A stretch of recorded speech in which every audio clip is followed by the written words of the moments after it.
India சுதந்திரம் அடைந்து 79வது ஆண்டை முடித்து 80வது ஆண்டுக்குள் கம்பீரமாக நுழைகிறது. ஆனால் இந்தியர்கள் இன்னும் அடிமைகளாகவே இருப்பது ஏன்? அன்பானவர்களே, குடிக்கு அடிமைகளாக இருக்கிறார்கள், போதைக்கு அடிமைகளாக இருக்கிறார்கள்,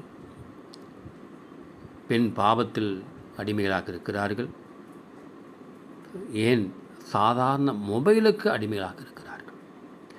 அடிமை அடிமை அடிமை அடிமைத்தனம் ஒழிக. எப்பொழுது இந்த அடிமைத்தனத்திலிருந்து இந்தியர்கள் விடுதலை ஆவார்களோ அப்பொழுதே இந்த சுதந்திர தினம் இந்தியர்களுக்கு. நீங்கள் எந்த அடிமைத்தனத்தில் இருக்கிறீர்கள்?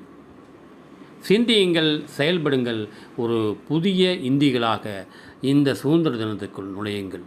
கொடி கொத்துவது ஆசீர்வாதம்தான், ஆனால் உள்ளுக்குள்ளே கொடி இருக்க வேண்டும். தேங்க்யூ.